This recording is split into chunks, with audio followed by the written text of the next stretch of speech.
What is up, ladies and gentlemen of YouTube? This is Grant from One Fair Review, and today I'm looking at Suicide Squad.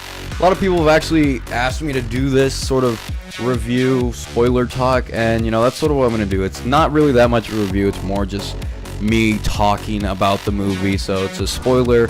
This is a definite spoiler section. If you have not seen the movie and you want to see it, don't watch this. This is just my thoughts, and it is spoilers. So anyways, I watched Suicide Squad premiere day, or premiere before it even came out, and I went to go watch it. I went to go with a few of my friends, my brother, my sister, and another friend of ours. Same people went to Sausage Party, but we won't mention that. And pretty much, we came out of the movie theater pretty much just satisfied with the movie. It was a really, really fun film to watch, and after watching Batman vs. Superman, this was a breath of fresh air because it did have the humor, it did have this new style, it did feel fresh, the characters were all great, and it was just a very fun movie to watch. So the basic premise of the film is pretty much, the beginning of it is them introducing the Suicide Squad members. It's Amanda Waller, and she's she's in this meeting trying to do this Project X, which is going to be the squad, the Suicide Squad. They're the expendable ones and everything. If you've read the comics, you know more about it. So they're introducing some of the characters, the main characters pretty much, and then they introduce a few more, give a little bit of backstory on the other ones. But basically they're trying to introduce the members of the squad in the first 40 minutes of the movie. And after they introduce them, they already get them up, they explain to them, here's what's happening. The squad works like this. We'll send you on missions. If you succeed, we will take 10 years off of your sentence, of your prison sentence, and that's pretty much it. So pretty much that's the idea of Suicide Squad that is in the comics. And what happens is that, since this is spoilers, I will say this again. This is spoilers. So if you don't want to hear what I'm about to say, then click out of the video. So Enchantress was supposed to be one of the squad members, and Amanda Waller originally controlled her by having her heart in this sort of suitcase, and if she didn't listen, then she'd stab her heart. And somehow she gets her brother back from Amanda Waller while she was sleeping, I guess. And she releases him into the public, and he wreaks havoc on Midway City. Midway City being a fictional city that is occupied by, I believe, hot guy and hot girl in the comics, but here they're not established yet, I don't think, so they're not there. So what ends up happening is that Amanda Waller sends the squad and Rick Flag, which is part of the military, or one of the best soldiers in the United States, to go fix this problem. Along to accompany them is Katana, who is supposed to protect Rick Flag, or supposed to take control of things. Not really, she's just there for just protection. And their whole goal of the movie is to just stop Enchantress and her brother before they destroy everything in the world, because she's doing this magic voodoo stuff to destroy everything. So the big thing about the movie is that I don't really see that many glaring problems. I do see some bad stuff, but I don't see glaring problems that really took me out of the movie. The worst thing I could say about the film is that the story is simple. It's a very simple story, but in the same way Deadpool had a simple story. In Deadpool, it was sort of a romance. He was trying to get his girl, trying to find Francis, the guy who, did that shit to him. So he was trying to find Francis the whole movie and trying to get back with his girlfriend the whole time. And by the end of the movie, he kills the guy and he saves his girlfriend. So it's just a simple movie, but what made the movie was the new style, the gore, the Deadpool, just pure Deadpool, and that's what made Suicide Squad for me. The characters and casting in this movie are so good that it just put a complete smile on my face as I was watching it. The humor was funny, they worked well together, and the style was unique. It was a very new, unique style that I have not seen in any kind of comic book movie ever, really. And I think David Ayer really worked his damnness to try to make this new style, but also trying to keep it fresh. But also trying to keep it like the comics. And I think he did a great job doing that. He does make the characters very, very just adapted from their comics. They're just the comic book characters, and I'm going to talk about more of them in a little bit, the characters and the casting about that. But yeah, the style was really good in the movie. That was probably one of my favorite elements. The style was really good, and the music is great. The soundtrack's very fun. It's very either upbeat. There's really no like sad, like depressing music in the movie, which is fine. I didn't expect that. I just sort of expected a fun movie. So since the biggest part for me was the casting, I won't start talking about that. So the main character essentially in the movie is Deadshot. Deadshot is played by Will Smith, and he nailed it. Will Smith does Deadshot really good in this movie. This is the first time I've seen Will Smith actually portray another character besides himself, and I thought it was really good, really genuine, and I thought his character was very, very well done, and I liked the humor behind him. He was a very serious guy, but he was also very sarcastic. He was a smartass, so like it worked very well with what they were doing with him, and I thought they did a great job. And Will Smith did a great job just sort of having a balance between being serious and then being funny. He has his funny moments, but they never feel out of place, and I really like that about his character. And the look of the costume is pretty much straight out of the comics, so I can't really say more about that. The next main character is Harley Quinn, who was played by Margot Robbie. Margot is a great Harley Quinn. I'll just get that out of the way. She did Harley Quinn the best she could. She played it very well, and I was very convinced that this was Harley Quinn. She even had the voice, the sort of accent that Harley Quinn has in the animated series or in the animated shorts. Because if any of you know about Harley Quinn, she originally started out in the animated series, the Batman the animated series. So I thought she did a great job that way. Her costume, I have to say, is not the classic checkered costume, which they do reference that in the movie twice. And I really like that aspect. I loved how they reference that. Oh yeah, that does exist in the universe, and I hope that they do use it at one point probably in the near future. Hopefully, I don't know. I'd like to see her in that sort of checkered costume again, because they do use it twice in the movie. One where she's actually wearing it, and then the other time where she just looks at it and then she just sort of throws it away and gets the underwear and everything. But anyways, her costume. I'm going to talk about her costume because a lot of people have either loved it or had a problem with it being like what's the word I'm looking for? Oh yeah, sexist. So I think the costume is fine. If I'm going to be honest, this is probably my second favorite costume, the first one being the checkered one. The other ones looked too slutty for me. And I know that's sort of Harley Quinn's thing. She's trying to not humiliate, but sort of fool weak-minded men by her costumes and everything like that. Or just like she puts on different personas and she sweet talks them and everything to try to manipulate them. And that's sort of part of her character. But I always thought she looked too slutty, especially in the video games. I never really liked her costumes. Here, I thought it felt genuine. I felt like that her costume fit her character, and I didn't think it was overly sexualized, because if I'm gonna be honest, there's very rare instances where you see her ass.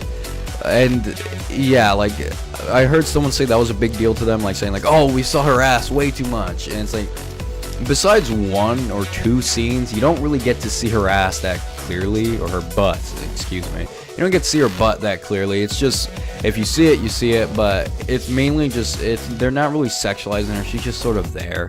And, you know, that's sort of part of her character, so I don't know why people complained about it that much. Not that many people, just like pretty much the hardcore feminists who didn't even watch the movie complained about it. But yeah, I thought her costume was fine. I liked it. It's not my favorite, but it is my second up there. It's the only one that I do actually like, so I'm okay with it. And I liked her characterization and everything, and I liked her backstory, which was really cool with the Joker, which I'll get into that in a little bit. Now, the other characters of the movie, there was next up we have Rick Flag, who was played by Joel Kinnaman. I thought he did an okay job. He played as RoboCop, and I didn't like him in that, but you know, I thought he was great here. He did a good job. He had some funny moments.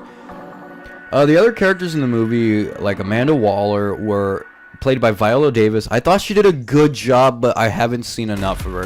Not enough of the movie was spent time on her. But I thought she did a good job playing Amanda Waller. She definitely looked intimidating. She was very serious. She was very intimidating in the movie, and I thought that was very important. Before the movie came out, I thought some people were complaining that like, oh, she's supposed to be this huge like black lady, this huge fat black lady and everything. Like she's supposed to be really powerful, and it's like, well, it's like yeah, well, she's black in the movie, so that's not a problem.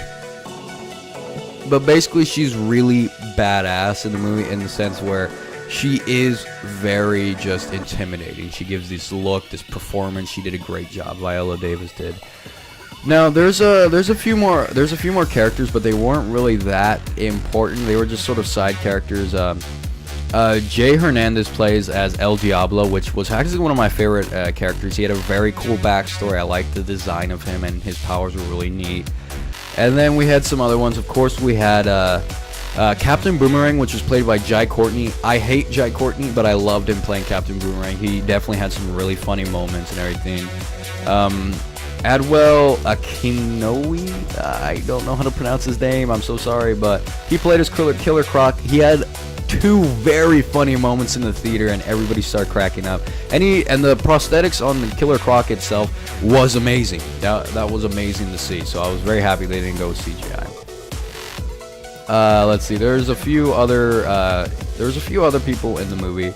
I'm just looking at them right now. Clara Delevingne, who's she's actually a model. She's not really an actress. From my knowledge, she's a model. I know she's a model. I've seen her on the covers of Vogue many times. So, yeah, I'm very clear that yeah, she is a model.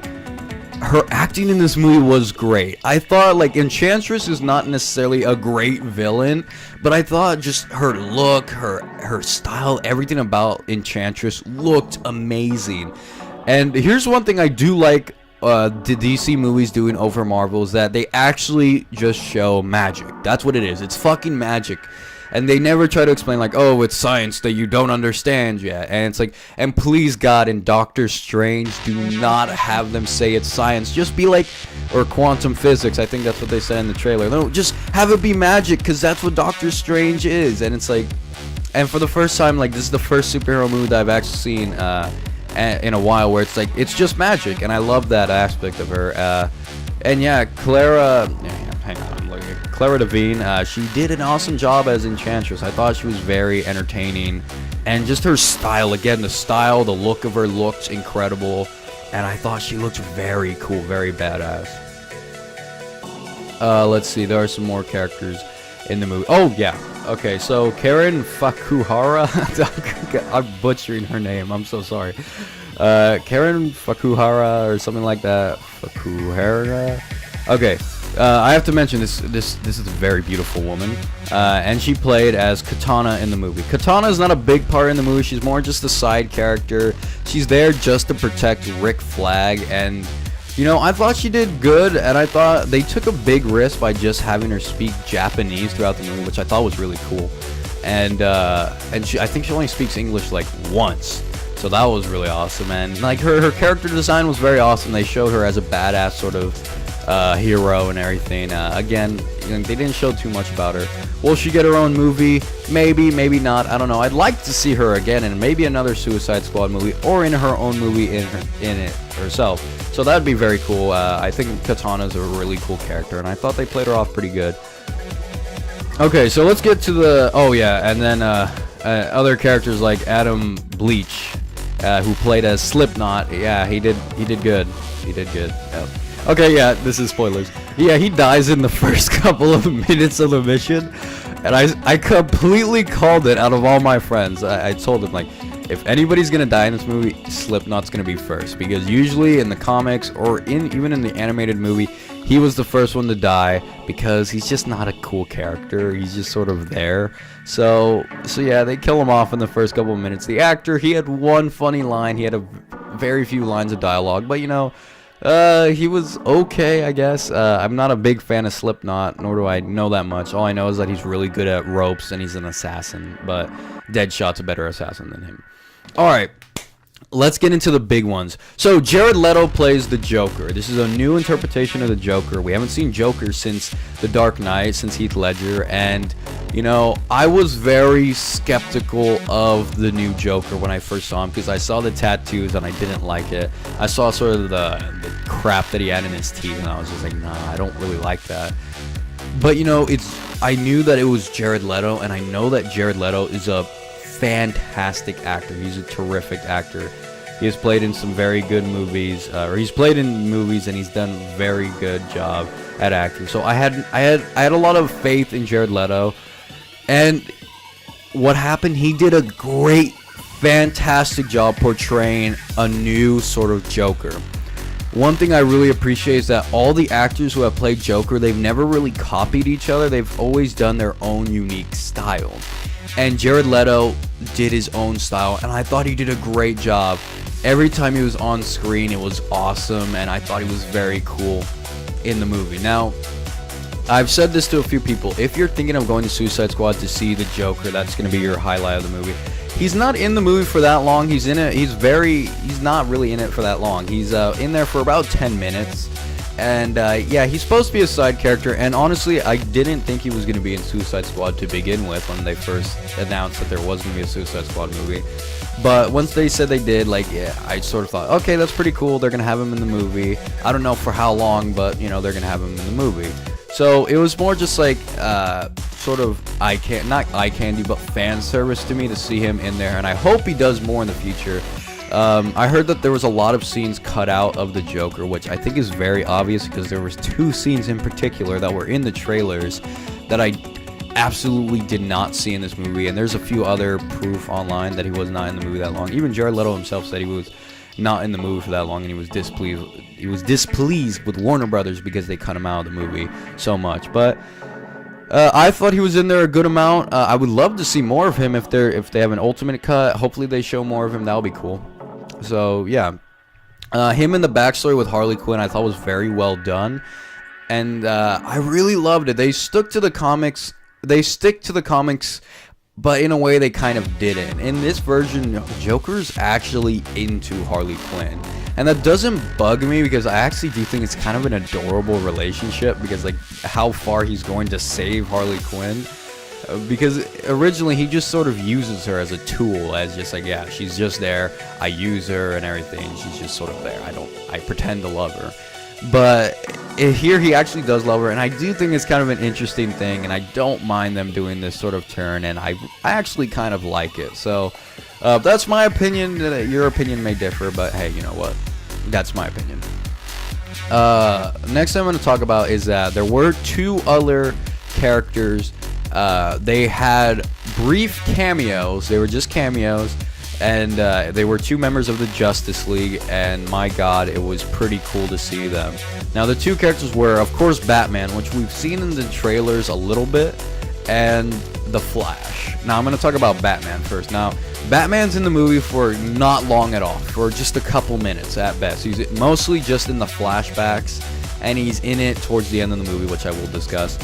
So, I thought pretty much Ben Affleck, I've already talked about him before in my Batman vs Superman reviews. Ben Affleck is Batman. It's just like watching this movie again, he's in very short scenes, and just by watching him, because he's in a flashback with Deadshot, and I see him come in and he's just like, "It's over, Deadshot." And it's just like, that was a horrible impersonation. I'm trying to do the robot voice, but I can't really do it. He just came in and he was just like, "It's over, Deadshot. You've lost." And just like, or give up or something like that. And I just thought, just like, that just so feels like Batman. I love Ben Affleck playing as Batman. And just everything he does, from the movements, from the costume, his gadgets and everything. I loved everything about it. And I love Ben Affleck as Batman, so... seeing him in this movie again, it was sort of fan service, and I enjoyed seeing him again. You know, it was really cool to see him, and just that one line. I think he has another line in the movie, can't remember, but he pretty much just says one line, which is "It's over, Deadshot. Just turn yourself in," or something. Oh yeah, that's what it was. Turn yourself in, and it just sounded genuine. It sounded like Batman, so I was very pleased with that. Next up, they showed off the Flash a little bit, but not to the same extent.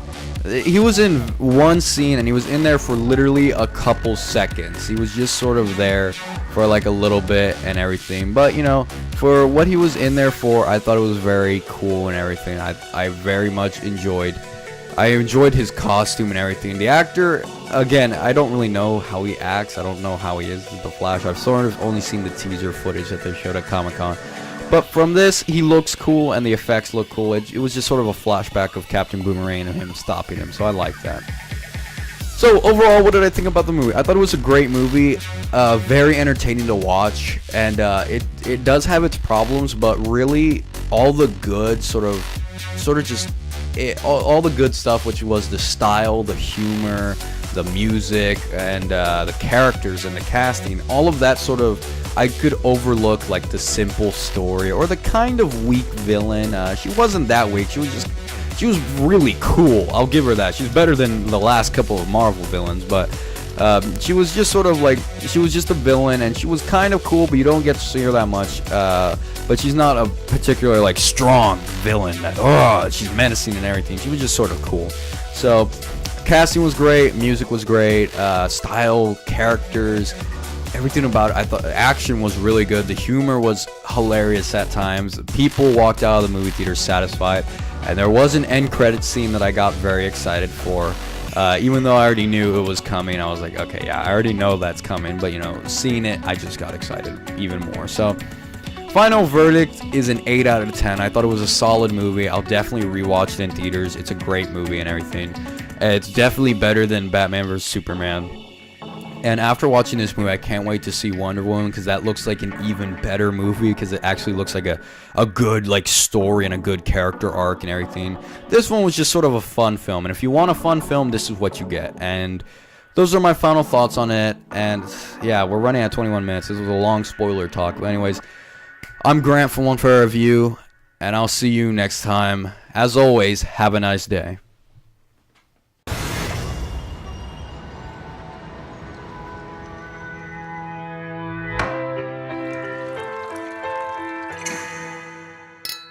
Here's to honor among thieves. We almost pulled it off. All my friends are heathens, take it slow. Despite what everybody thought. Wait for them to ask you who you know. They're gonna blame us for the whole thing. We're the patsies. Don't forget, we're the bad guys.